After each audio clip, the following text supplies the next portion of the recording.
Thank you friends for being a part of this channel. For improving the writing skill, I am giving some words for practice before this dictation. So please pause this video and practice the words before start the exercise.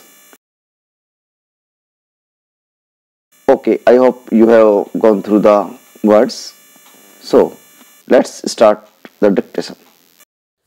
Mr. Deputy Speaker, Sir, I support this budget and also I would like to congratulate the Honorable Prime Minister for presenting an unique budget in which attention has been paid to every section of society. Facilities have been provided to all sections of our people, including the working class, middle class, professionals, Harijans, and Adivasis. The Honorable Prime Minister, by his budget, has made an auspicious start in giving a new direction to the country, which had its origin in Gandhiji slogan for Free India and which started in the rural areas and which was implemented by late Pandit Jawaharlal Nehru and got further encouragement by late Srimati Indira Gandhi in her new economic program. That is why the Honorable Prime Minister began his budget speech by stating that our chief aim is to eliminate poverty and to build a beautiful, modern, progressive, and a stable economy. I heartily congratulate on behalf of my countrymen and myself. He said that 90% of our economy is dependent on agriculture, and in the second line he said that agriculture is the bedrock of our economy. In order to eradicate poverty, it is absolutely essential to develop the agricultural sector.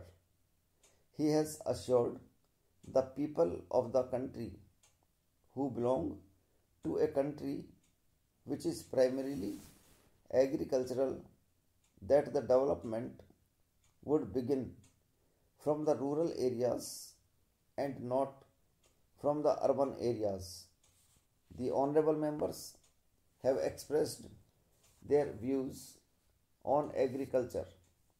The Honorable Prime Minister has said that remunerative prices will be paid to the farmers and that he was committed to ensure supply of more water, electricity, fertilizer and seeds and to provide more loans to the farmers. It is in itself an important achievement that the Honorable Prime Minister of the country has declared in the whole House that he is committed to the development of India and a beginning is being made in this direction. There can be no two opinions about it that under the leadership of the present Prime Minister, those areas of the country which had remained backward for the last 50 years would now be able to make rapid progress. Concessions have been granted not only to agriculture but to industries as well, particularly to the small scale units. For examples, the leather industry, in case of plastics, textiles, dhoti and sulabh saris, excise duty has been reduced to 60% para. Apart from it, he emphasized that the defense build up in the world today is one of the reasons for international tension.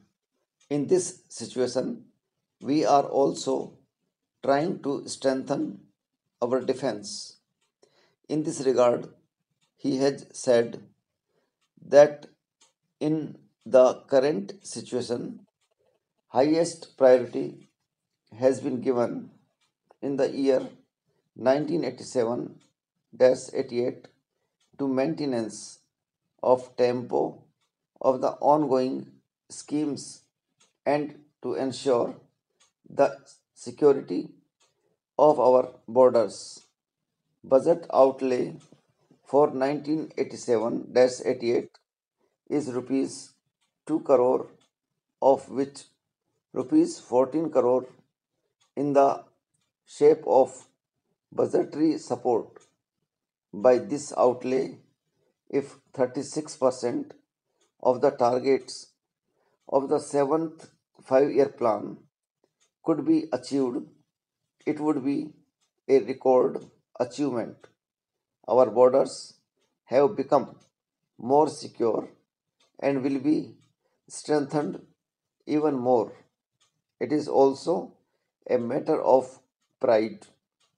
Along with it, I would also like to make my submission in regard to education.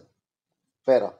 The Honorable Prime Minister had made announcements regarding education policy at the very outset. This year, rupees 800 crores have been earmarked for it. Now, through the new education policy, we would be able to provide quality education to those children who, for some reasons, are not able to go to towns for higher education. The more education spreads in this country, the more will it unite, make strong, and integrate. Until we inculcate spirit of nationalism in our children, our country cannot make progress. Hence, I would request you to adopt a system of education by which we build we build national character of our children. Hence, our education policy should be such which would build the character of the children, and this thing should be emphasized.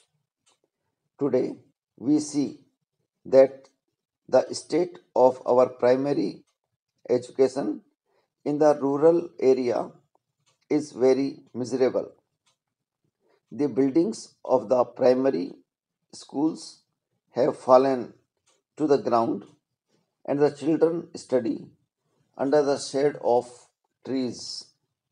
The schools remain closed during the rains and the winter season, and in most of the schools, the teachers do not even attend schools regularly. When I went to my constituency during the elections, a little child asked me a question in a very simple language, which, though would make one laugh if taken lightly, but the depth of it can be gauged only after listening carefully to what he has said. You can easily infer from it that even a little child knows that the teachers do not attend schools. It is a very serious matter and it should be given due consideration. Such laws should be framed so that there could be maximum spread of education in the rural areas. Okay, thanks.